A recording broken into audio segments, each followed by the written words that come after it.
Oke, Masih masih ada ada, waktu masih ada 14 waktu menit nih ya, silakan. 15 menit sebelum Pak Hairul Ya, mungkin saya kira kasih. dua penanya, tapi kalau pendek-pendek bisa. Saya Ya, saya kalau mau dengan tambahkan topik sedikit. langsung pada pertanyaan. Pak Hairul saya bisa Ya. tambahkan sedikit ya. Dari keterangan Pak Hairul kan dikatakan ini adalah kasus mudah, ya kan? Artinya nggak jelimet lah masalah KM 50 ini. Hanya saja saya kira kalau seandainya berlama-lama, saya tadi mengikuti juga ulasan Pak Hairul tentang kasus di Papua yang orang bilang kenapa lama, kenapa begini, ini kan pasti ada hal-hal yang menyangkut bagaimana mengungkapkan fakta.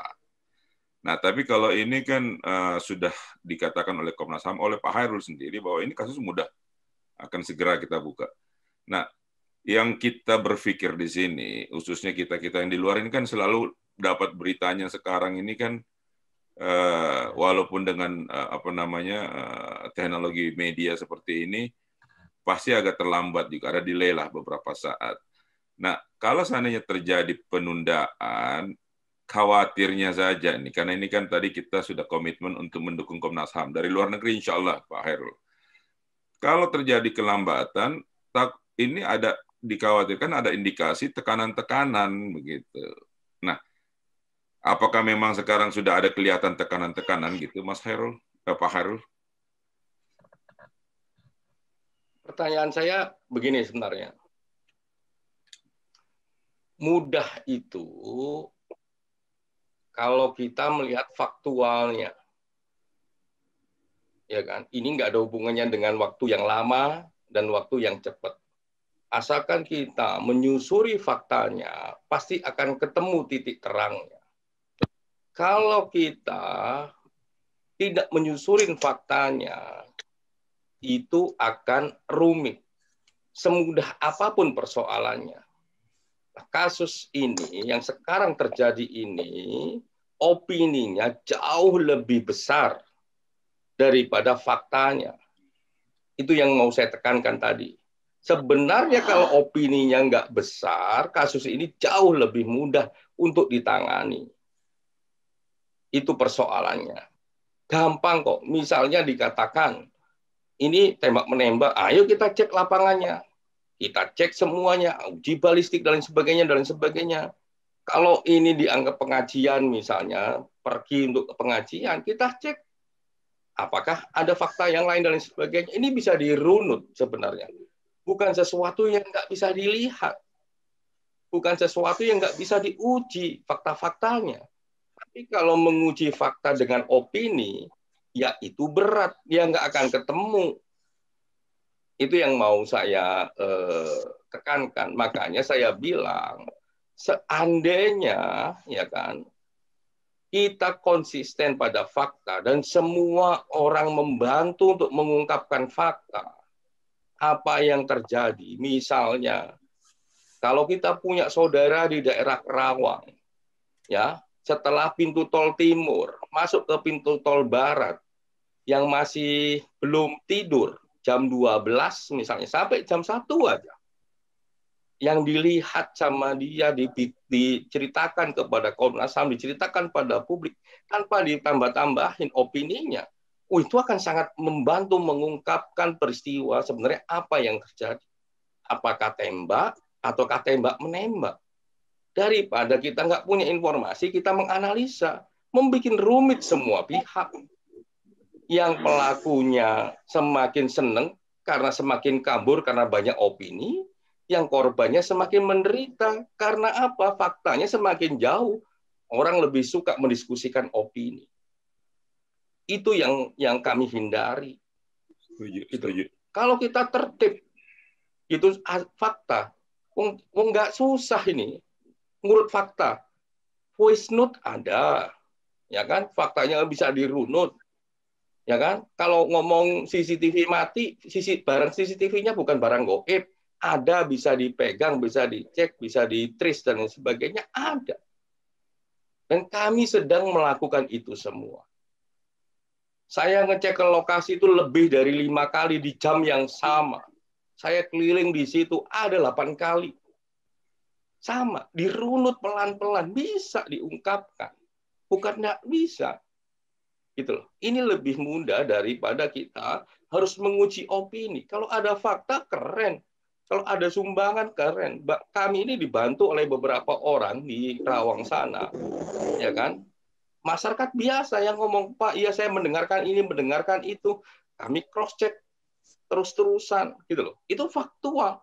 Dan itu membuka dan membantu kita semua untuk terangnya peristiwa.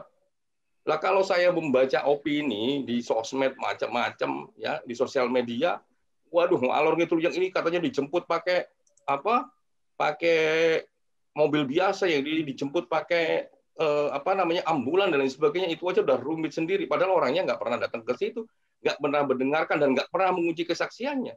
Padahal orang-orang di sana clear, yang dia lihat jelas-jelas diuji satu orang dengan orang lain, firm. Nah begitu-begitu jauh lebih penting untuk mengungkap sebenarnya peristiwa ini detail-detailnya kayak apa, puzzle-puzzlenya kayak apa.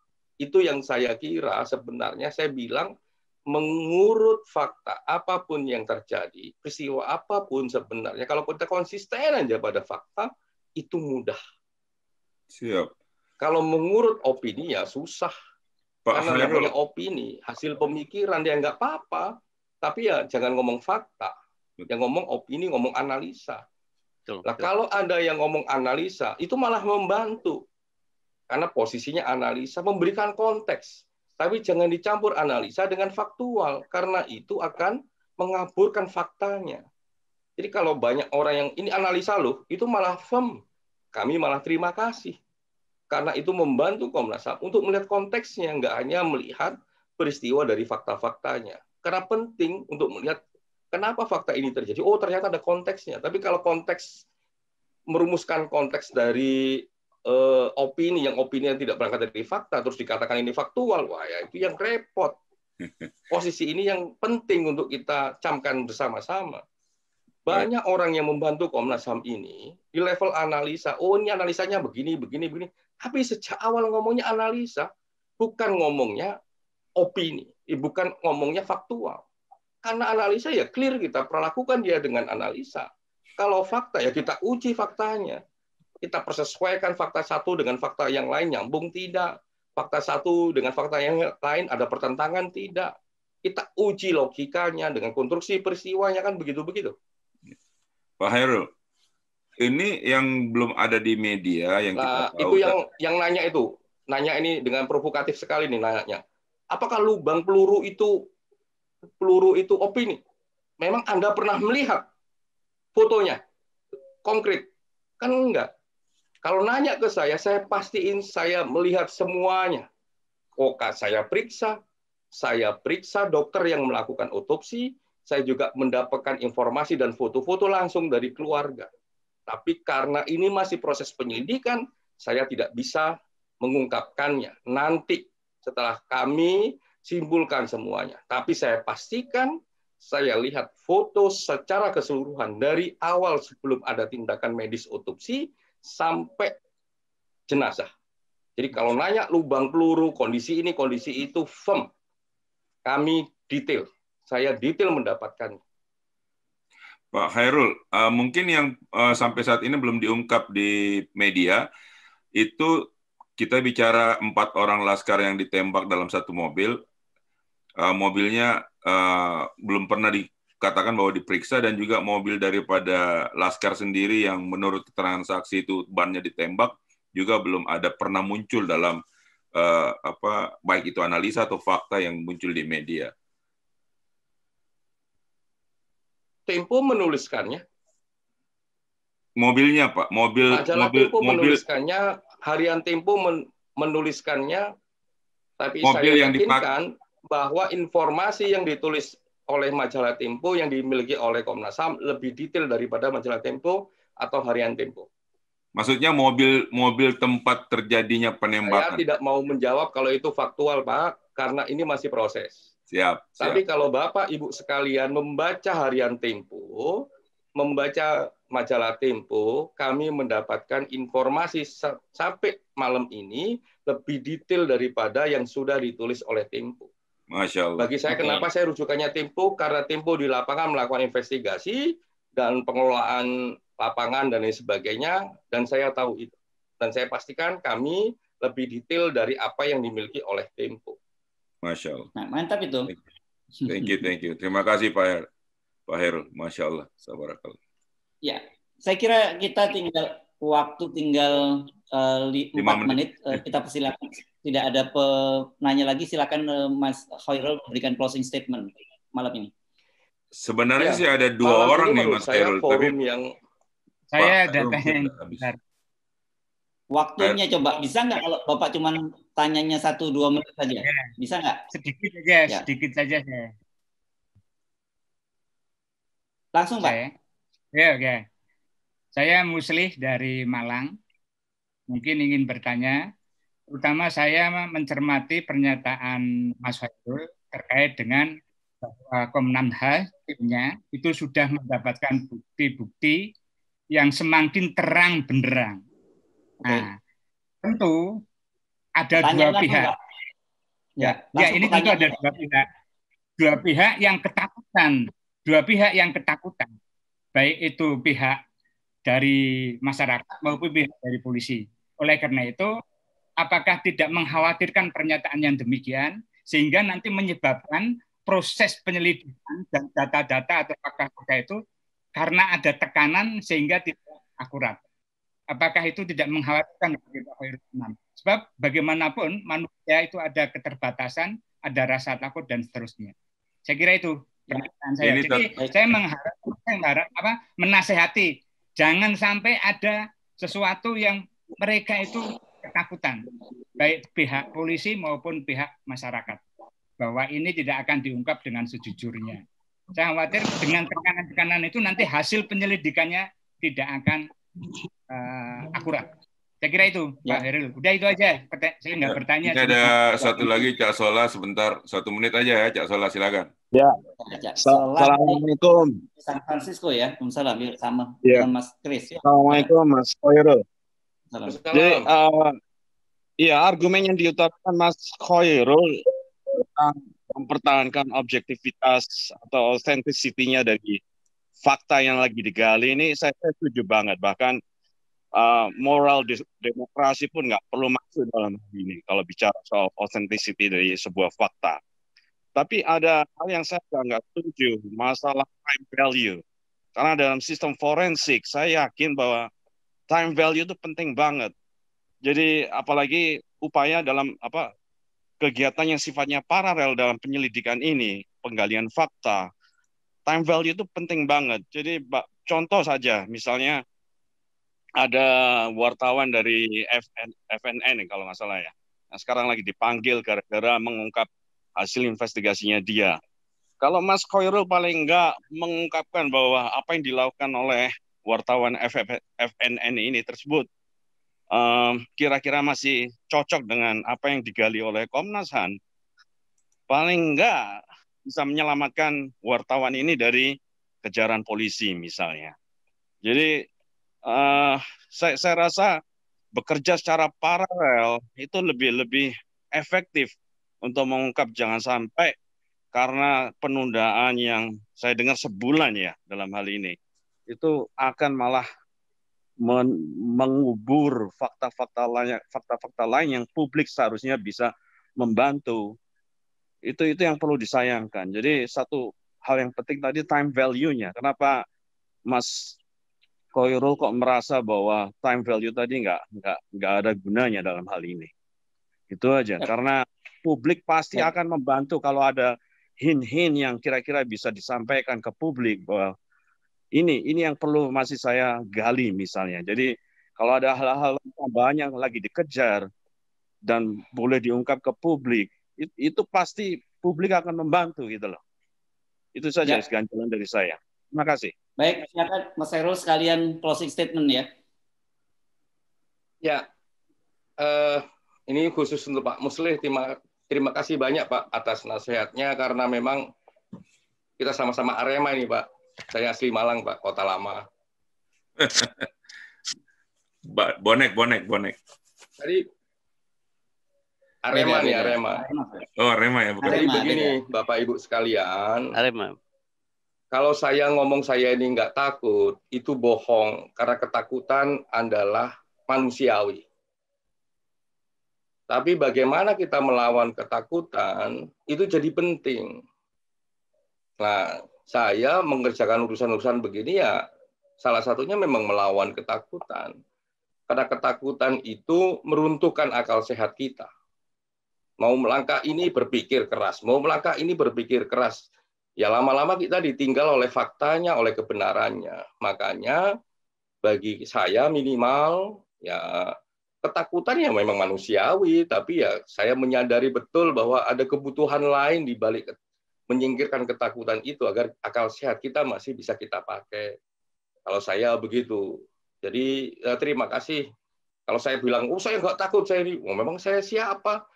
Ya kan, ditembak juga mati saya ini, gitu. Gagal jantung juga mati juga saya ini. Jadi itu manusiawi sekali, tapi memang forum-forum kayak begini ini yang semakin lama semakin menyadarkan saya, minimal mengawasi saya agar saya tetap tidak takut dan menggunakan akal sehat dari ketidaktakutan itu. Kalau takut pasti kita nggak punya akal sehat. Itu kalau saya. Nah, kalau yang Cak Solahuddin tadi, begini, kalau tadi terus bagaimana dengan misalnya contoh FNN misalnya si Deddy Mulyadi atau siapa namanya, ya itu bagian dari hak berekspresi lah, ya bagian dari hak berekspresi. Tapi kalau Tempo misalnya disentuh karena liputan-liputannya, ya pasti kami akan bergerak karena menurut saya Tempo media yang dikenal kredibel gitu. Makanya kalau saya selalu rujukannya ya media-media yang memang populer, kredibel sejak dulu gitu. Yang kita bisa lihat kerja-kerja jurnalistiknya. Sehingga kita bisa membedakan apakah ini kerja jurnalistik ataukah ini kerja-kerja bagian dari hak berekspresi. Karena perlakuannya berbeda. Artinya kalau hak kebebasan berekspresi ya siapapun boleh berekspresi.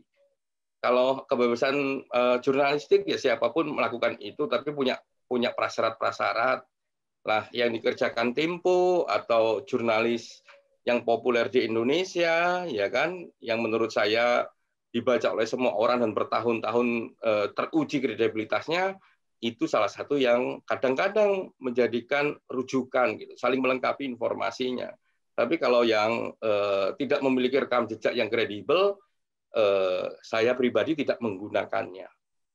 Itu makanya saya tadi contohnya adalah Tempo yang saya baca, saya komunikasi juga dengan medianya karena saya juga bagian yang sering kali diwawancarai. Saya meyakini bahwa kami masih memiliki informasi yang jauh lebih detail. Tapi mohon maaf di forum ini atau forum-forum yang lain ketika saya disuruh mengungkap apa isinya dan lain sebagainya, kami tidak akan memberikan karena itu akan mengganggu proses kerja kami.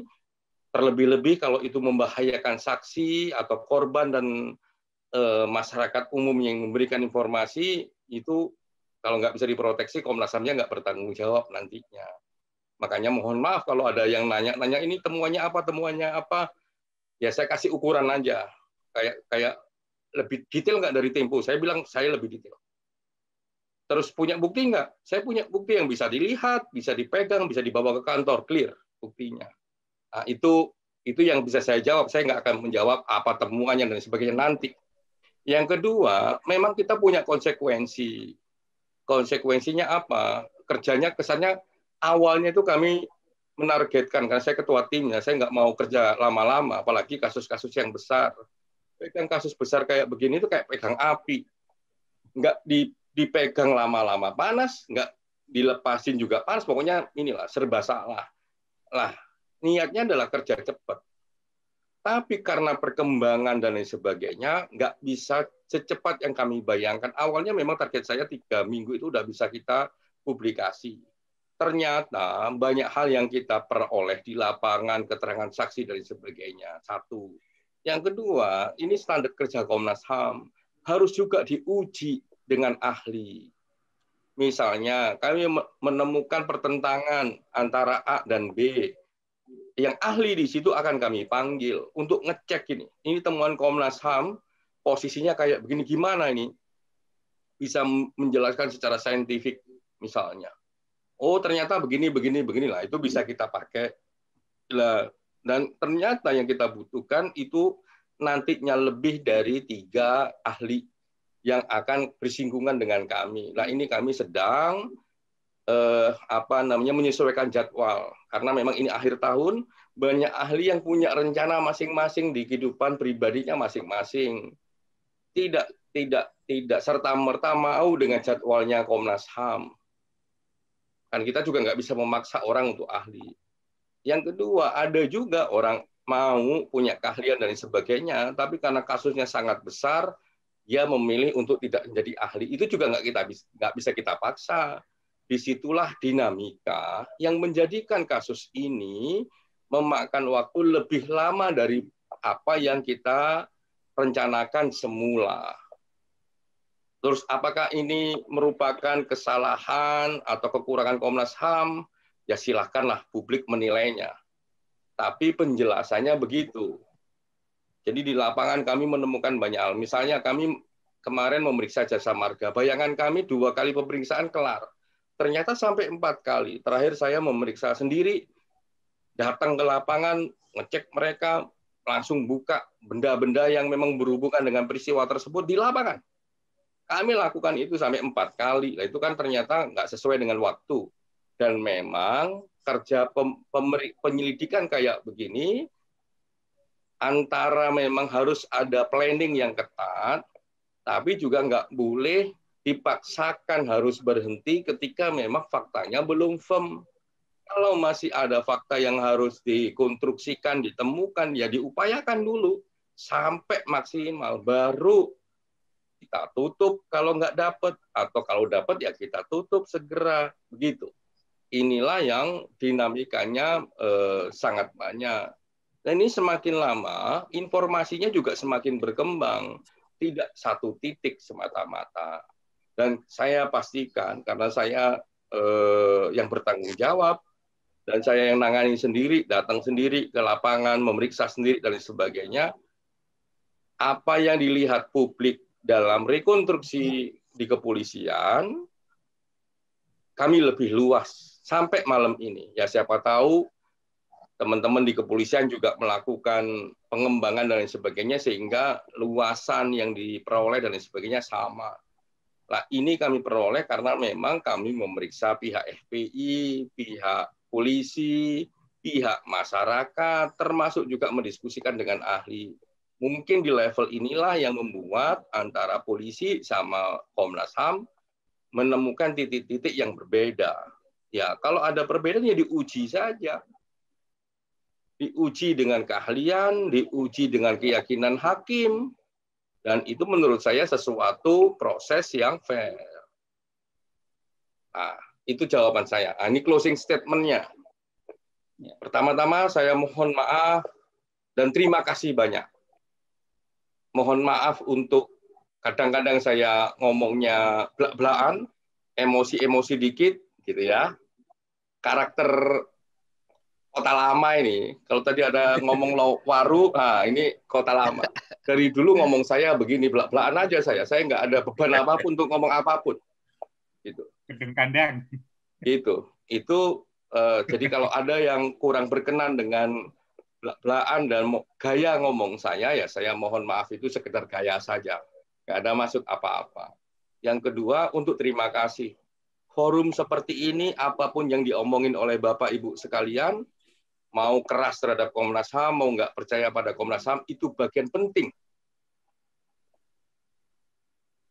untuk menjaga Komnas HAM ini agar tetap independen, bekerja secara baik, secara profesional, minimal dengan cara kayak begitu, kita punya harapan. Itu aja. Terima kasih banyak. Baik, terima kasih untuk Mas Khairul Anam, apresiasi karena di tengah kesibukan yang luar biasa masih menyempatkan berbicara bersama kita. Terima kasih, dan juga pada teman-teman yang malam ini bergabung bersama kita mulai dari ujung timur sampai ujung barat Indonesia dan juga ujung timur ujung barat dunia juga gitu, karena ini lebih dari teman-teman di luar negeri. Dan saya sebenarnya mengucapkan terima kasih atas ini. Saya kembali kepada Mas Tata Chandra di New York. Terima kasih Mas Hersu, seperti biasanya sudah membimbing, memandu acara yang luar biasa hari ini. Dan kepada Pak Khairul Anam, Masya Allah, Tabarakallah. Apa yang Pak Khairul sudah jelaskan kepada kami di sini ini betul-betul saya harapkan ya memberikan suatu arahan yang lebih konkret dan suatu pemikiran dan referensi yang lebih real, yang lebih valid bagi teman-teman khususnya diaspora dalam menghadapi atau menanggapi ataupun melihat daripada kerja Komnas HAM khusus untuk kejadian KM 50 ini. Kita tidak bisa menafikan Pak Khairul bahwa sebelum Anda tampil di sini, stigma tentang Komnas HAM itu selalu tidak menguntungkan dari pihak Komnas HAM sendiri. Itu kita tidak bisa menafikan karena memang begitulah keadaan dari pengalaman-pengalaman sebelumnya. Tapi insya Allah dengan penjelasan Pak Khairul, teman-teman semuanya sudah bisa lebih melihat titik terang dan harapan yang semakin membesar kepada Pak Khairul dan kawan-kawan di Komnas HAM untuk memberikan suatu hasil yang betul-betul bisa dipertanggungjawabkan bukan saja di dunia ini tapi di akhirat nanti. Dan percaya Pak Khairul, seperti saya sudah katakan tadi, teman-teman dari luar negeri khususnya dari Forum Tanah Air akan selalu mendorong dan mendukung teman-teman di Komnas HAM untuk melakukan hal ini, dan bila diperlukan kami siap. Kami dekat dari tempatnya saya New York ini adalah kantor pusat dari Human Rights Watch di New York. Kami dekat di sini. Kalau memang itu diperlukan, kami siap. Terima kasih Pak Khairul, waktunya Masya Allah, mudah-mudahan tetap istiqomah, dijaga kesehatan dan dijaga keamanan dari Pak Khairul dan keluarga dan teman-teman semuanya, dan insya Allah kita akan melihat titik terangnya pada waktunya, dan pada waktu tersebut kita semuanya tetap dalam keadaan yang sehat. Terima kasih Pak Khairul. Wassalamualaikum warahmatullahi wabarakatuh.